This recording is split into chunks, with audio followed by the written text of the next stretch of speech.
Hello बेटा, I hope कि सब लोग ठीक होंगे। तो आज की क्लास में हिंदी सुलभ भारती देखेंगे। 5th रहेगा चैप्टर 10। चैप्टर 10 का नाम है आपका गणा धन। ठीक है, और आज के सेशन में मैं आपके क्वेश्चन आंसर प्रोवाइड करूँगा। चैनल पे पहली बार विजिट करें बेटा तो लाइक कर दीजिएगा, शेयर कर दीजिएगा, सब्सक्राइब कर दीजिएगा। तो चलिए स्टार्ट करते हैं। ठीक है, यहाँ पे सुनो, दोहराओ और बताओ। ठीक है, यहाँ पे सुंदरपुर गांव में रामदीन नाम किसान रहता था। ठीक है, और ये ना उसके 4 बेटे थे। रामदीन स्वयं तो बहुत परिश्रमी था, पर उसके चारों बेटे बड़े आलसी थे। हर समय इधर उधर बैठकर गप्पे मारा करते थे। ठीक है, रामदीन उनके इस अड़पण से परेशान थे। मतलब कि ये जो काम कर रहे थे ना रामदीन, उनके चारों रामदीन बहुत मेहनती था, बहुत हार्ड वर्क काम करता था और सुंदरपुर गांव में रहता था। ठीक है, उसके चारों बेटे मतलब कि आलसी थे, वो कुछ काम धंधा नहीं कर, दिन भर चीट चैट करते थे, बातचीत करते थे और पूरा टाइम ऐसे नहीं। मतलब रामदीन इन सारी चीज़ को देख के मतलब परेशान हुए। ठीक है, उसके बाद देखते बेटा हमें उसे हमेशा बेटों के भविष्य की चिंता सताया करती थी। ठीक है, मतलब रामदीन को मतलब कि जो पेरेंट्स होते हैं अपने बच्चे को लेके मतलब कि फ्यूचर में क्या करेंगे। अगर कोई बच्चा पढ़ता लिखता नहीं है, जैसे आप लोग पढ़ोगे लिखो नहीं तो आगे आगे चल के क्या करो। मम्मी पापा आपको इतना पैसा लगा रहे, टीचर्स आपको इतने हार्ड वर्क करवाएंगे, लेकिन आपको बस पढ़ना लिखना है। कुछ बच्चे उसमें पढ़ते हैं, कुछ बच्चे नहीं पढ़ते। अगर आप भी पढ़ते हैं तो आपका भी फुल मार्क्स आएगा और आप ना कहीं जाके फ्यूचर में आप नेता बन सकते हैं, एक्टर बन सकते हैं, सिंगर बन सकते हैं, फुटबॉलर बन, क्रिकेट, कहीं ना कहीं आपको मसलन जिसमें आपको इंटरेस्ट है, मतलब आपको पढ़ाई ज़रूरी। ठीक है, तो वो दिन रात यही सोचा करते थे कि बेटा अपने पेट कैसा पालेंगे। एक रात वो इन्हीं विचारों में खोया तो तभी उसकी पत्नी झिझकते हुए उसे एक उपाय सुझाया। ठीक है, मतलब कि ये सारी सोचते हुए मतलब कि जो रामदीन थे तो उनकी मतलब पत्नी आती हैं और बोलती हैं कि आप दिन भर की बातों में खो गए। झिझक करते हुए उपाय सुनकर वो कुछ देर सोचते, मतलब कि बताए कि ऐसा काम करो और एक प्लान बना दो। फिर एकाएक खुशी से उछल पड़ा और मतलब ये सारे लोग क्या करते हैं, एक एक खुशी से उछल पड़े। आते हैं, देखते हैं मतलब क्या प्लान रहता है इनका।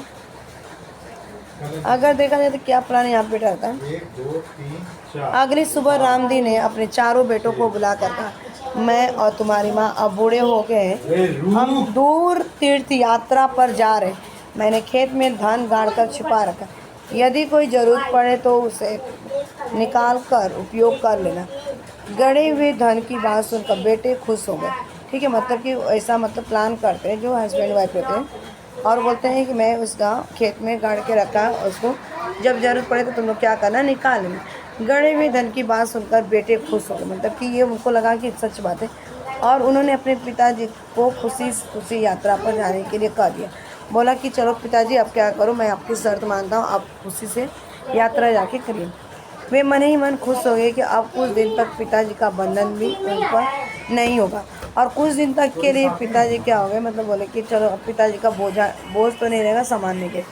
अब इन लोग का देखना थोड़ा चक्र है, ये लोग क्या कर रहे हैं।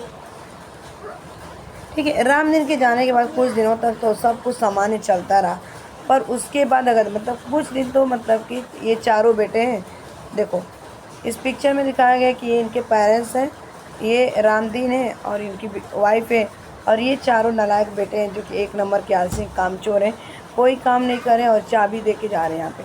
तो फिर क्या होता, आते हैं स्टोरी में वापस यहाँ पे बेटा। पास का धान और घर का धान समाप्त होने लगा। अब क्या था, जो उनके पास धान होता वो ख़त्म होने लगा, जो राशन पानी था। अब चारों भाइयों को चिंता, उन्हें अपने पिताजी की कही हुई बात याद आ गई कि ज़रूरत पड़ने पर खेत में गड़ा धन निकालना। अब सब कुछ मतलब ना पैसा रहा ना उनके पास राशन पानी रहा, ख़त्म हो। अब ये चारों भाई आपस में क्या करते हैं, बड़ी चिंता हो जाती है। तो उनको याद आ जाता है कि पिताजी ने कहा था कि खेत में मैंने कुछ धन रखा है, गड़ा धन निकाल लेना। ठीक है, उन्होंने रात के समय खेत की खुदाई का काम आरंभ, और ये सब क्या करते हैं चारों भाई, रात में क्या करते, खुदाई करना शुरू कर देते हैं। वो 2 दिन रातें खेत को खोदते रहे, पर कहीं भी उन्हें गड़ा हुआ धन नहीं मिला। रात भर के परिश्रम से बहुत थक गए थे। जब सुबह बहुत निराश और हताश होकर वे चारों ओर घर लौट रहे थे, मतलब कि रात भर पूरा उन्होंने काम किया, हार्डवर्क किया और थक गए थे। थका मतलब कि निराश हो गए थे, उनको कोई आशा नहीं दिख रहा और मतलब कि डिसमोटिवेट हो गए थे। तब वापस घर आते थे, लौट आते। तभी रामदीन के परम मित्र हरिनाथ ने पूछा, तुम सब थके हुए क्यों? कारण जानने के बाद हरिनाथ ने चारों और चारों को सलाह देते हुए कहा। देखिए चारों को अब क्या करते हैं, सलाह दे, तुम लोगों ने खेत तो खोद ही लिया, अब उसमें बीज बो दो। तो मतलब कि कौन बोलता है, हरिनाथ, मतलब कि उनके जो पिताजी के फ्रेंड रहते हैं वो बोलते हैं कि तुम इतना मतलब कि खुदाई कर दिए, खेत जोत रहे हो, अब क्या करो उसमें बीज। चारों भाइयों की उदास चेहरे पर खुशी की लहर पड़ी। अब चार भाइयों क्या करते, अब ये सोचेंगे जब हम खेत की खुदाई कर दें क्यों नहीं उसमें हम बीज ही बो देते हैं। उन्होंने हरिनाथ, ठीक है, अब यहाँ पर हरिनाथ के कहे अनुसार ही किया। ठीक है, खेत में नन्हे नन्हे अंकुर निकल आए। उन चारों के मन में उत्साह जग गया, वे निराई गुड़ाई करने लगे। अब वो क्या करें कि अब मतलब कि उसमें बीज बोना शुरू कर देते हैं। फसल बहुत अच्छी हुई। हरिनाथ का काका को धन्यवाद देकर वे फसल को बाजार में बेचने के लिए जाने की तैयारी में जुट गए। अब वो लोग क्या करते हैं, अब फसल अच्छी हो जाने पर चारों भाई क्या करते हैं बेटा, वहाँ पे मतलब कि बाज़ार में उसको बेचने के लिए ले जाने की तैयारी में जुट जाते। उसी समय तीर्थयात्रा से रामदीन और उसकी पत्नी लौट आए। मतलब जब वो लोग बाजार बेचने की तैयारी कर रहे थे कि अनाज को ले जाने के लिए, तभी क्या करते हैं उसको यहाँ पे उसकी तीर्थ यात्रा में उसकी माँ और पापा मतलब कि रामदीन और उनकी बीवी वापस आई। माता पिता के आते ही बेटों ने उनके चरण स्पर्श के, मतलब कि चरण मतलब 5 हुए, और गाड़ी में लदे अनाज के बोरे देखकर रामदीन ने कहा, अब तुम्हें खेत में गड़े धान का राज समझ में आ गया होगा। तब उनके पापा मतलब कि बोलते हैं कि जो मैंने खेत में गड़ा हुआ धान था तुमको अब समझ में। चारों ने सिर हिलाकर स्वीकार किया, कहा हाँ पिताजी, अब हम यह भी समझ गए कि जीवन में परिश्रम के बिना कुछ भी संभव नहीं। तब ये चारों भाई बोलते हैं कि हाँ आपने सही बोला कि मतलब कि हार्डवर्क के बिना मतलब कि जीवन में कुछ भी संभव नहीं। अगर परिश्रम हम करेंगे तो हमें कुछ, परिश्रम से ही धन कमाया जा सकता है। और बोलते हैं कि परिश्रम से ही धन कमाया जा सकता है। देखो यहाँ पे खेत की खुदाई किया गया, ये सब खेत में सब खुदाई करे चारों भाई, फिर यहाँ पे भर रहे हैं और भरने के बाद इसको मार्केट में बेचते हैं। ठीक है, इसके क्वेश्चन आंसर भी हम ले लेते हैं आज के सेशन में। तो यहाँ सुनो, समझो और उत्तर दो। रामदीन परेशान क्यों थे, तो इसके भी आंसर। तीर्थ यात्रा पर निकलने के समय रामदीन ने बेटों से क्या कहा, गौर कर दिया गया चारों भाइयों को पिताजी की कौन सी बात याद आ गई, वह दिया चारों भाइयों के मन में उत्साह कब बना। ठीक है, इसके क्वेश्चन तो यहाँ पे अब आंसर रहते बेटा गड़ा धन। ठीक है, जो गड़ा धन का मैं जस्ट अभी बता के आई हूँ कि जीवन में जो लोग परिश्रम करते हैं, हार्डवर्क करते हैं, और हार्डवर्क के बिना कुछ भी पाया नहीं जा सकता है। इसीलिए हमें क्या करना चाहिए, हार्डवर्क करना चाहिए और हमको लालची नहीं बनना चाहिए। ये सारी इस मतलब कि जो स्टोरी थी घड़ा धन था उससे हमको सीख मिलती है। ठीक है, और गप्पे मारना मतलब कि इधर उधर की निरर्थक बातें करना, पेट पालना, गुजारा करना, खुशी से उछल पड़ना। ठीक है, बहुत खुश होना, बंधन न रहना, बंदी न रखना, आज़ादी मिलना, चेहरे पे खुशी की लहर दौड़ना, बहुत खुश होना, चरण स्पर्श करना, आदर से पैर छूना। ठीक है, मतलब कि ये सारी आपके क्या थे मुहावरे।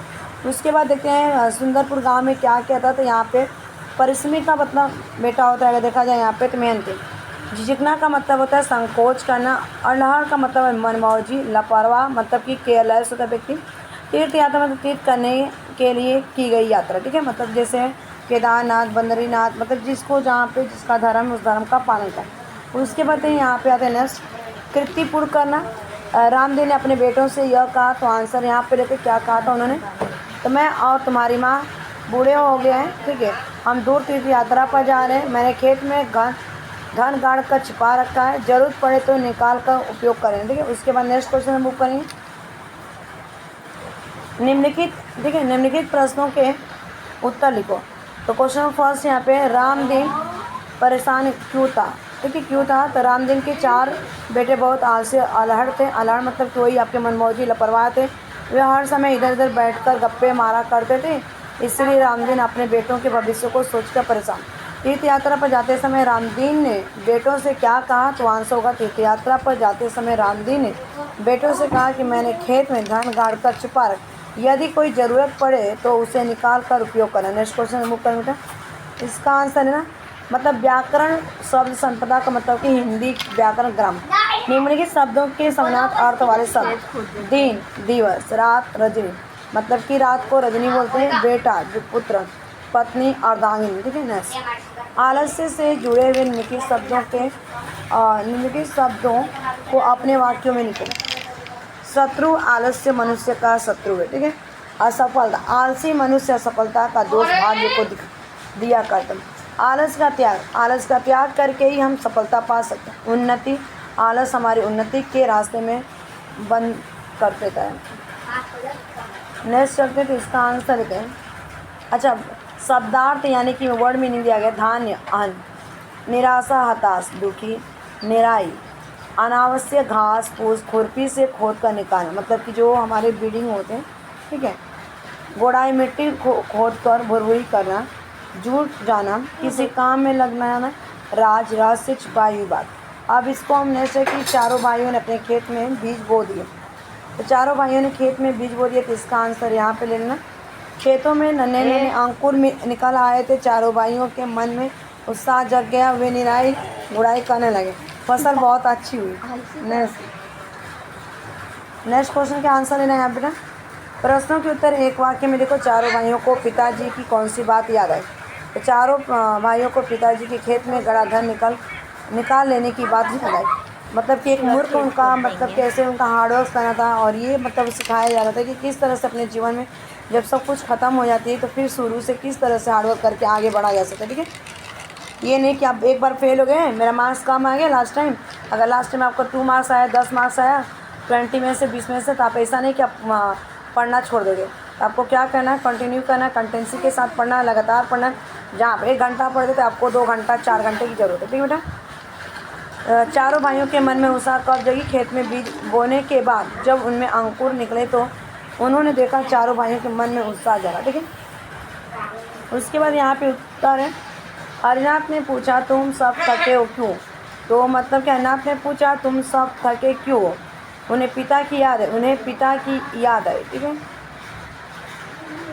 हाँ पिताजी, अब हम समझ गए। हाँ पिताजी, अब हम समझ, मतलब कि इसको विराम चिन्ह प्रॉपर तरीके से अरेंज करना है। नेक्स्ट, परिश्रम से जुड़े निजी शब्दों का अपने वाक्य में प्रयोग करना है। महत्व का मतलब दिया, परिश्रम का हमारे जीवन में बहुत महत्व है। सफलता का मीनिंग अगर देखा जाए बेटा, तो सफलता का यहाँ पे मीनिंग दिया गया है। क्या दिया गया इसको 1 मिनट जूम करेंगे ताकि आपको मतलब कि ज़्यादा आपको ठीक है। सफलता, परिश्रम करने वाले को सफलता अवश्य मिलती है। परीक्षा के समय परिश्रम ही काम आता है। स्वस्थ है, परिश्रमी सदा स्वस्थ रहता है, मतलब कि जो परिश्रम करता है, अच्छे से खाना खाता है, टाइम से सोता है, एक्सरसाइज करता है, सारी चीज़ें, ठीक है। और ज़्यादा से ज़्यादा जंक फूड तो नहीं खानी चाहिए, ये सारी चीज़ें मैं आपको बता रही हूँ। नेक्स्ट दिया गया बेटा, इसमें अगर मैं आगे चलूँ तो यहाँ पे आपका नेक्स्ट क्वेश्चन दिया गया है। परिश्रम के बारे में 5 वाक्य लिखो, तो ये मार्क्स करना आपके एग्जाम्स में आएंगे, ठीक है। इसको मैं थोड़ा सा नीचे करती हूँ, 5 मार्क्स आएगा। परिश्रम के बारे में 5 वाक्य। जीवन में परिश्रम में सब कुछ है। परिश्रम से ही किसान पैदा करता, अनाज पैदा होता है, तो किसान अनाज पैदा करता है। परिश्रम करके ही मजदूर को मजदूरी मिलती है बेटा, ठीक है। और परिश्रम करके ही सब अपना गुजारा करते हैं, राइट है ना बेटा। यहाँ पे पेट पालते हैं, पेट मतलब कि अपना जीवन पालन करते हैं। परिश्रम के बिना दुनिया में किसी को कुछ नहीं मिलता है, ये भी करेक्ट है। रबी और खरीफ की फसलों से पैदा होने अनाज को अलग अलग सूचना आपको क्या करना है, बनाना। ये आप कमेंट करिएगा और ये मेरा होमवर्क रहेगा, तो बनाइएगा, ठीक है। तो thanks for watching this video. Bye bye, take care, have a nice day, keep learning, keep smiling, keep watching, keep studying.